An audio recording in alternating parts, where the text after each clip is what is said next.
Welcome to this Riyadh season boxing review of the last night's boxing card between BIVOL and BETERBIEV. Obviously their second fight. So getting straight into the first fight of the main card, obviously stacked from bottom to top. A few changes within the fight card which we'll get into later. But yeah, still a stacked card that actually happened. So straight off the start, really, Zhang versus Caballero. Before this fight, I thought Caballero would get this done. I thought the stamina would hurt Zhang, and he's only getting older. It's not going to help him that he didn't have the stamina to last really 12 rounds against a very good fighter before. You know, and he's only getting older. I think that's the key. I don't think he would last all the rounds, and he didn't. I think he won round one. I think Zhang going forward, and a good couple shots, to be honest. He got that round. Round two, Caballero got that one, I think. Came forward, started getting them fast shots, started hitting to the body, which was a big thing in this fight. Round three again, fast hands to the body, very good from Caballero. And then round four, combos doing damage to Zhang now. Zhang slowing the pace. He can't really do much. It's showing that Caballero's getting into this fight and really going to win it. And Caballero wins that round four with the combos. And so I got him 4 rounds. You know, Zhang's only won one. Round five, Zhang wins. I think Zhang shows something pretty good. Good counter left. Yeah, I think Zhang did very well in round five. Drops Caballero, gets a 10-8 there. A good left, right counter, and I thought, oh, this is where it's going to turn. No, Caballero actually carried on, kept going to the body and got Zhang out of there, and it was a bit scary for Zhang. I think for someone who is, trying to stay up at that top of that heavyweight division or near the top and get big fights.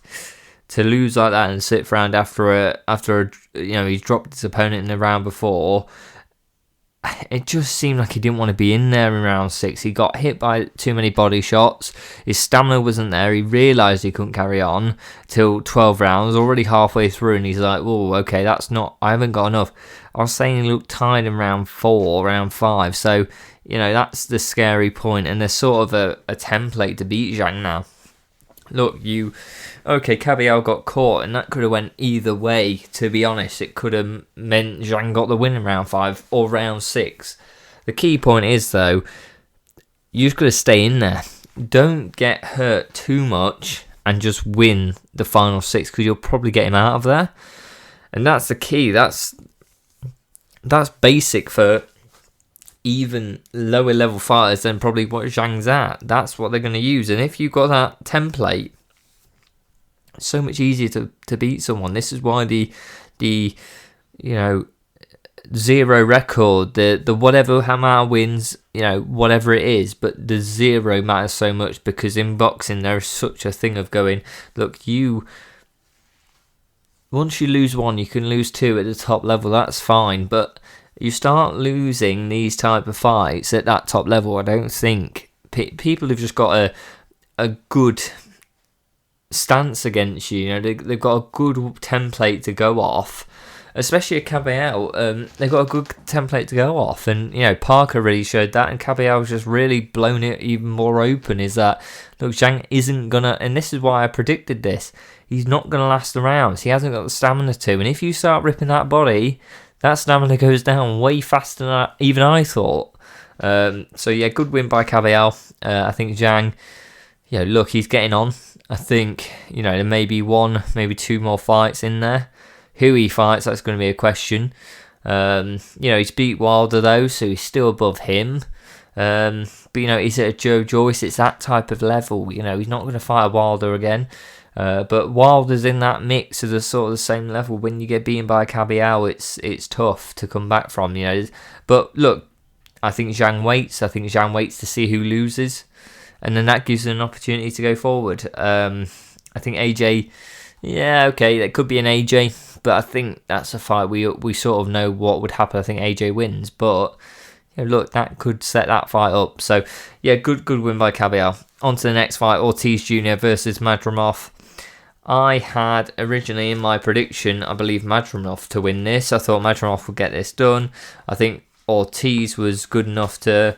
Yeah, I had Madrimov to win. I think Ortiz was good.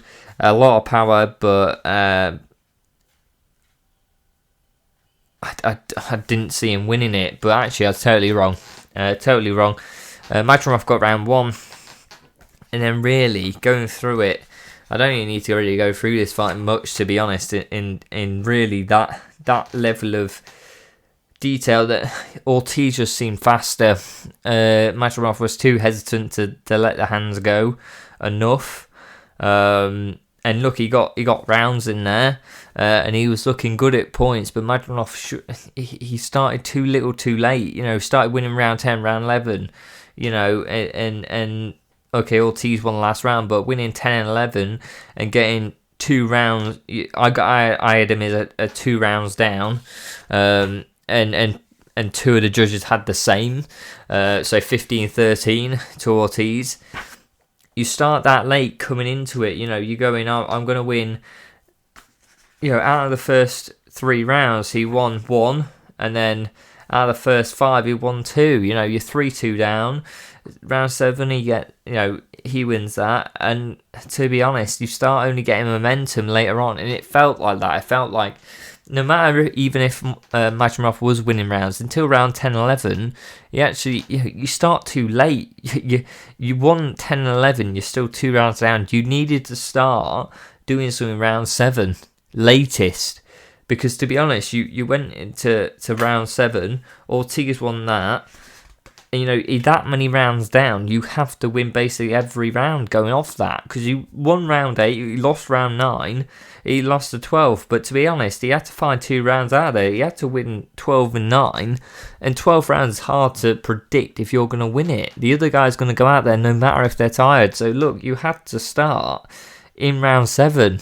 And go, look, the 12th round is a banker to actually win, to get this done. I think it's tough. You have to go in there and get some, and that's the thing. You've got to start early enough to allow yourself a round or 2 where you may not win. The guy might just get a good shot off and he wins the round. That's the key. It's 2 rounds he had to win, to win it. And that's the key. But it felt like Ortiz was the better fighter. It felt like Madrimov needs to come back in. He needs to get something back that he's had before. There just wasn't that urgency to get the KO and get him out of there and try and do something. Ortiz put on a pretty good showing. I think, again, there wasn't that sort of killer instinct to get him out of there and things. And I was speaking about Madrimov, who went in there against Crawford, did so well against the Crawford. Look, he's got to go back to the drawing board. Against an Ortiz, he could have won that fight, and that's the key. Either could have done better, but, look, on the night, even in the fight, I was like, look, Madrimov, you've shown stuff in these rounds where you could have won it. You could have, if you did that just earlier, to win only 1 out of the first 4, is quite difficult. And out of the first 6, so first half of the fight, I had him down as winning 2 out of, so Ortiz won 6. You've got to start early enough. When you're 4 rounds, you've lost 4 rounds halfway through, you need to go out there and get something on him. I think it's tough. I think you've got to go back to the drawing board, find out what was wrong. And look, after round 6, he had to go out there and get the KO, and he didn't. And that's the key. He had to get something on him tough and really get the respect and really change up the fight and the momentum. It's not about getting him out there for a KO. It's about getting him to go, I need to think more. I need to not just be in my element and just popping shots off. And, look, that's the key. I think it's tough. But I think looking back, Madrimov could have got a win there. If he did as well as he did round 10-11, he could have got something in there. But, look, Ortiz did fight very well, and this is a top-level fight, so very hard to say. I think, look, but Madrimov does have to go back to drawing board. He has to get that killer instinct back in to go, look, I just need to get the guy. Get something on him hard and show him. And look, Ortiz is a good powerful fighter as well. Good powerful shots. So is it that he's look, they've scared him. They've made him think, oh, actually this guy's powerful as well. And that can sometimes happen. So let's see in his next fight. But Ortiz gets a win, carries on. Magdaleno really going back, needs probably a fight to get his confidence back. Adames versus Shiraz. I thought Shiraz would go in there, get the win quite easily, and I thought, look, in the fight, I think it was a disappointing performance from Shiraz. I think Adames went out there, and okay, in the early round, Shiraz was going forward and getting the win. First 2 rounds gets it. 2 out of 3 for the first 3 rounds. Halfway through, round 4 he gets it as well. So out of the first 4 rounds, third of the fight, he's winning 3 out of 4. So doing quite well. But then something, I don't know what happens. It's just, I don't know what happens with Shiraz, and we'll get onto this at the end of this. Once we go through the rounds, there could be a reason behind it. But Adames just kept getting rounds. Round 5, round 6, round 7, round 8. Round 9, round 10, I had him. I got him as at 116, 113. So 3 rounds up on Shiraz, even though Shiraz 4 rounds in was 3 rounds up. So incredible work from Adames. Good head movement, that was key. Just that jab later, especially later on, didn't land. His head movement was pretty good, and he was getting in short, getting in close, and just pushing him and trying to get the shots off. And the volume was key. Shiraz wasn't throwing enough in some of these rounds where, look, but he was getting caught. He's also getting caught with good shots by Adames. But, look, the volume was on Adames' side in the rounds he won, I think. And I think that's key. I think, look, at the end of the fight, Shiraz was holding his left hand. There was a lot of looks towards his left hand very quickly after the fight. Himself and his team, it wasn't unknown. I'm guessing straight away they were looking at his left hand. So look, could be a problem there. I believe he stands orthodox, so his jab hand, and that can be a problem. He does, for a tall guy, he uses it a lot to keep people away, and that's the one thing he couldn't do against Adames, especially later on. First few rounds he could quite well use that jab to keep out. So yeah, look, if he did something around round 4, round 5, I can sort of see it. I think he's got to come back. I think he's got to show he's good enough again. I think it's a scary look for a fighter, that type of fight where you 116, 113, you're 3 rounds down. That's tough, and it's sort of, again, like the Zhang. If this isn't to do with the hand, you don't come out and show something different next time and show that, look, that wasn't a template, that was just purely an injury.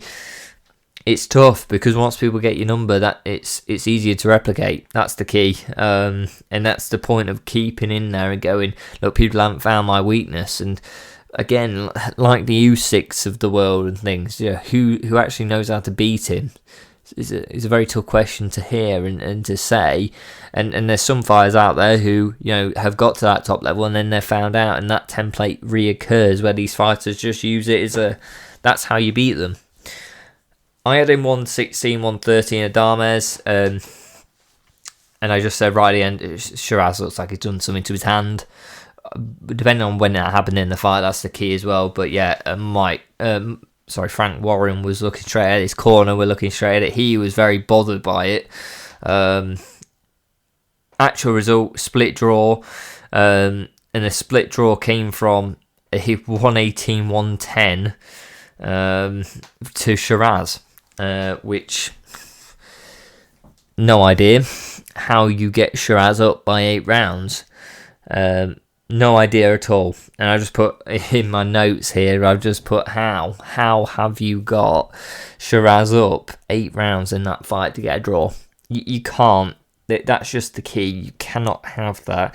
And it's, again, it happens in both sports, both UFC that I cover, boxing that I cover. Referees, for some reason, there's something there that there's a problem.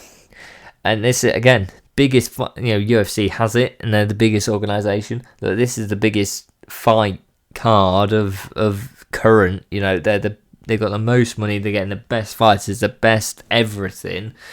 But you're telling me a referee can pull out a 118, 110 on a card where, look, Shiraz had long periods of time.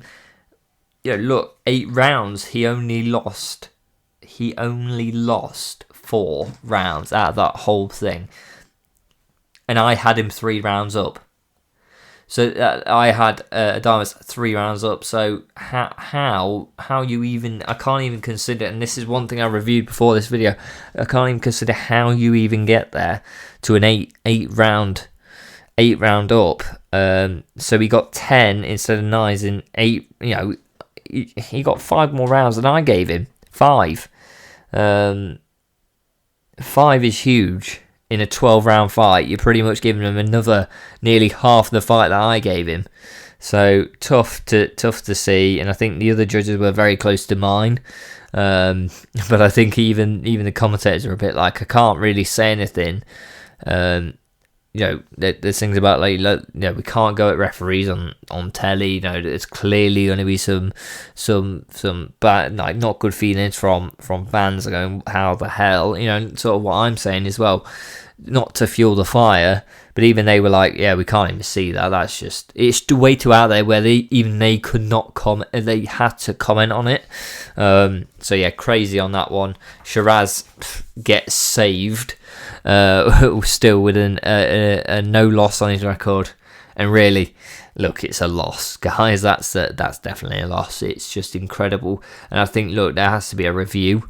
If I was a Adames teams, I want a review. Whether that goes anywhere, I don't think it will. But to be honest, that's crazy. How you get to a 118, 110, I don't know, and it's concerning when you got this much money in the fight, into this sport, into even this organisation, a Riyadh season. The most money ever to do whatever they want, whatever fights they want. Crazy. On to the next fight, Stevenson versus Padley. I'm gonna go less into the analysis round by round. This one, I think. Look, Padley came in very late notice, and that's key, guys. And that's what you got to be honest about. He came in late. He's not really at Stevenson's level. Stevenson's pound for pound. You can be in any pound for pound list here. And I think that's key. I think Stevenson won every round he fought. But Josh Padley stayed in there well against a pound for pound great. I think Josh Padley comes out of that with a big tick against his name. That, look, he can hang with these top guys. And especially on short notice, if he had some training camp, look at that. Maybe it gives him something. But, look, not going into much, but Josh Padley's story, great. Saying, hopefully he can quit the day job and go boxing full time. Hope he can after this. After put it on the line with only a few days notice, I think would be incredible for him. And I hope... and I think he will do. I think he will be taken care of, hopefully, very well for coming in and supporting the Riyadh season card. And I really hope so, because he seems like a nice guy. Seems like he's doing it for what we all do work for, is to provide for a family, to provide for the lifestyle. And Josh Padley's working a day job and trying to box on these big, coming onto this type of card. So yeah, quite incredible story. I hope he does well in the future. On to another one. So Buatsi coming in late on to face Joseph Parker after Dubois I think gets ill. He comes off the card, obviously, but I think he's ill. But yeah, Buatsi coming in very heavy, coming in with maybe 1 or 2 days on a holiday, actually. Comes into this fight, look, we sort of knew that that's going to be a tough one to come off, because Parker's a total opposite of quite a light heavyweight, and he's coming in as the biggest heavyweight ever because he hasn't been training, he's been on holiday. And look, he's sort of in the gym. They said at the start, he's still a bit in the gym. Yeah, he's in the gym, but he's not managing his weight. Yeah, and boxers, professional boxers at that level, of course they're in the gym. They're pretty much in the gym all the time. I wouldn't even say on holiday they take a break from the gym. It may be slower, but their weight isn't controlled, and that's the key. How fast can you be at the weight Buatsi came in at? And that's just it. You come in without you get the call and you take the opportunity. But yeah, you could just see this wasn't Boatsy his best. And Parker got him out of there quite quickly, I think, to be honest. It was sort of a Parker moving around him, throwing a few shots. Boatsy did quite well, threw a few heavy shots, but even then I was a bit like, look, you're never going to last the distance. And Parker could quite easily pick you apart, and that's what he did. So, yeah, good for Parker. I think it's the guy in front of you that you have to fight. I think Boatsy, I don't think anyone comes off with a better or worse sort of... How good did he look? Well, either Parker, you've had a full camp in your face of Boatsy, who was very heavy and didn't really want to be in any other fight. Whereas heavy, you would have managed his weight a lot better. Boatsy, look, you come off it 2 days. No one really minds. It's not really diminished your value, really. I don't think at all. On to the main event, and again, BIVOL Beterbiev goes 12 rounds, so goes the other way this time. Context, the first fight, I thought BIVOL maybe won it by a round or maybe even a draw. It's very close. Beterbiev won it, which I could see. It depends what you're trying to score, because Beterbiev was going forward, was doing other stuff, and look, that first fight could have went either way. This fight definitely went to BIVOL, and he did get the win, as I thought he would. But they sort of switched it up. They sort of changed positions this time. BIVOL won the first 2, I thought, which are very similar to the last fight. And he won round 3, I thought, as well. But then Beterbiev starts coming into it, winning the next 3. So half time, you're halfway through your 3-3, and Beterbiev really going for it. Round 7 gets a win, and then BIVOL comes back into it, and I think Beterbiev gets a bit tired. I think BIVOL realised the understanding of going, look, last time I may have threw too much early. I may have got too much into it and allowed Beterbiev more to just let him throw throughout these rounds, going, look, as long as I've got an even scorecard, I've got enough in the tank to win a few. I think that's what he did. I think he went round 8, I'm going to win it. I'm going to get the win. Good shots by BIVOL, good left hook by BIVOL, good combos. And that's round 8, round 9, good combos again. That's the type of thing. Good shots, great work, in and out by BIVOL. Getting them shots in, going back, getting them shots in, back. And BIVOL won 8, 9, 10, 11. And I got Beterbiev winning 12. So they were quite a clean sweep for BIVOL late on. I did 115, 113, 2 rounds better for BIVOL that he won over the fight. And actual results, one was a 114, 114 draw, 115, 113, 116, 112. So, look, it's 2 or 3 rounds to BIVOL, if you're not accounting for the draw. I think that's quite clear. I think BIVOL got a win. Beterbiev had his moments, and he did. It was quite scary early on. I was going, well, I've picked BIVOL, and in round 6, in round 7, he's a round up halfway through, and I was like, ooh, this ain't how it was last time. I'm hoping BIVOL's got something in the tank to do something later on, which he did. But look, when they switch up like that, they're so good. It's very tough to, look, there's going to be a third fight, I think. I think that's key. I think they've went 24 rounds. One fighter's won it, another fighter's won it. And look, did Beterbiev get... Yeah, he got beaten by 2 rounds, but did he get absolutely smashed? No. Did BIVOL get absolutely cleaned in that fight? That first fight? No. They both good fighters. I think a third fight puts it to bed. I think that's key to get. And look, you've got another. You've got good fights coming up. You've got Canelo and Crawford coming in September. But look, BIVOL Beterbiev, maybe a December card again, depending on what they can do. But let's see. I think it definitely probably will be a third fight between the two of them. Please let me know what you guys think in the comments. A great card. I think sad to see some of the fighters to come off the card, like Dubois, who would have been great to see, because that fight really didn't make any difference. And I thought that from the start, a bit like it's going to be tough for Boatsy to come in and do anything. And yeah, Stevenson as well, where Josh Padley come in, very hard for him to come on a few days' notice.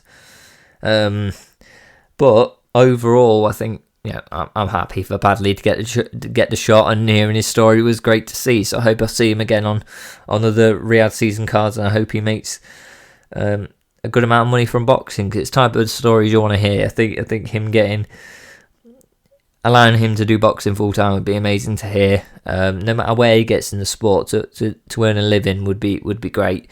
And I hope he's gaining a lot of fans, because he gained one last night myself. So please let me know what you think in the comments down below. Like, subscribe, and I'll see you next time.